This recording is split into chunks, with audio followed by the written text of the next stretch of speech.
US national intelligence has compiled a report on the murders of Putin's political opponents abroad. At the request of Bloomberg, the report was partially declassified. The declassified part listed a number of murders. Intelligence concluded that these murders were committed by Russian special services and with Putin's permission.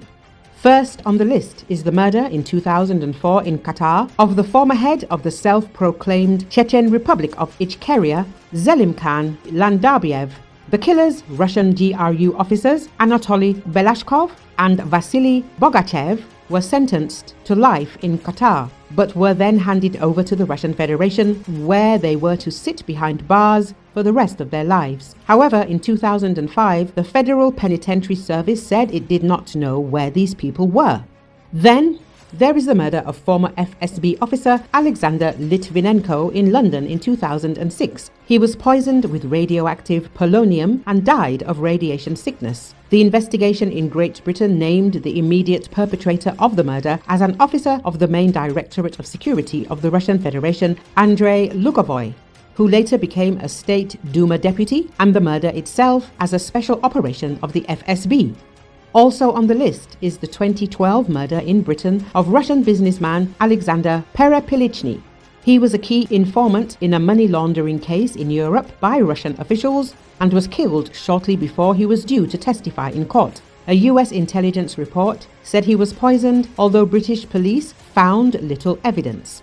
The death of Luhansk militant commander of the Batman unit, Alexander Bednov, in 2015 is also mentioned. The armored bus in which Bednov was traveling was shot at by armed men. Bednov and his subordinates had previously refused to comply with the demands of the LNR leaders. US intelligence has suggested that Bednov and several other prominent L/DPR leaders were killed on orders from the Kremlin to consolidate its control over the occupied parts of Ukraine. US intelligence has stated that the Kremlin uses intelligence services abroad to kill those it considers a threat to its regime. It noted that in addition to the murders mentioned, there are others, but there is less data on them. US intelligence predicts that the murders of those who interfere with Putin are likely to continue. There are also plenty of high-profile murders within Russia itself that the Kremlin could be behind. It is worth recalling the death of Boris Nemtsov, an opposition figure who supported Ukraine and was a critic of the Putin regime. He was shot dead on February the 27th, 2015, in central Moscow, not far from the Kremlin. And in October 2006, Anna Politkovskaya, an opposition journalist, was killed. She was shot in the entrance to her building in the center of Moscow. The investigators were unable to establish the motives or the person who ordered the crime. One of the main areas of her work was the topic of Chechnya.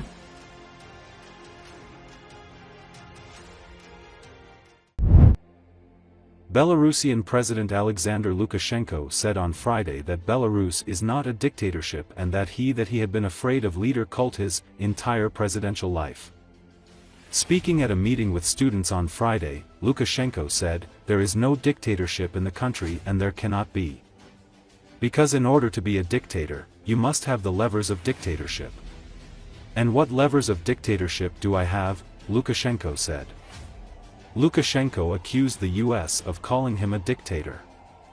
"There is no dictatorship, and I do not need it," he added. А студенты постарше, особенно преподаватели, ректор, пусть расскажут. Вождизма быть не должно. Это то, чего я боюсь всю свою президентскую жизнь. Там диктатор, диктатура, да никому вы не верьте, никакой диктатуры в стране нет. И быть не может. Не может быть. Знаете почему? Потому что для того, чтобы быть диктатором, у тебя должны быть рычаги диктатуры. Ну а какие у меня рычаги диктатуры? Уважаемый Александр Григорьевич, меня зовут Хвашко Иван, я являюсь студентом исторического факультета. Это америкосы придумали. Диктатор. А как я могу Америкой диктовать? Сегодня Трамп, Байден и прочие не могут диктовать, которые более 30% ВВП в мире производят. А я чем могу диктовать? У нас что, самая сильная экономика? Никакой диктатуры нет, и мне это не нужно. Я понял, страну разрушат.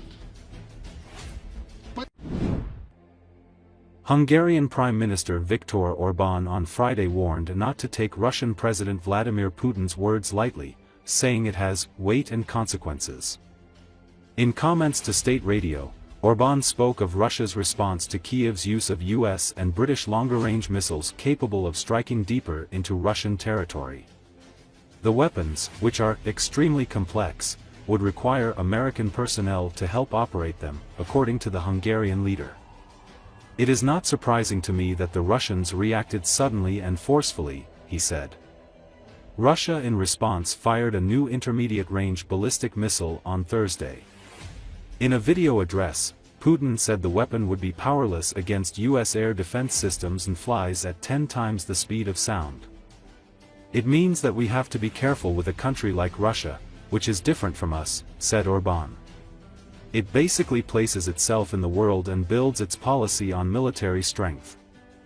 Hungary's government under Orban has been the most hostile in the EU to Ukraine's ambitions to join the 27-nation bloc, and eventually the NATO military alliance. Orban, the Kremlin's closest EU partner, has consistently opposed aid for Ukraine and threatened to block sanctions against Moscow for its war. A nukleáris doktrínáját és hiperszonikus rakétákat is kilőtt Ukrajnára. Azt viszont talán kevesebben tudják, hogy ezek az eszközök, amelyeket most az ukránoknak engedélyeztek az amerikaiak, amelyek a használatát engedélyezték, ezek rendkívül bonyolult eszközök, tehát ezek a világ legkifinomultabb technológiai tudását és minőségét képviselik. Ezeket az eszközöket a rendelkezésünkre álló hírek szerint az ukránok nem képesek célra vezetni. Ezek olyan rakéták, amelyeket kilőnek, és utána egy elektronikus rendszeren keresztül ezeket célra vezetik. Amihez a világ legfejlettebb technológiájára, hírközlési, távközlési, műholdas képességére is szükség van.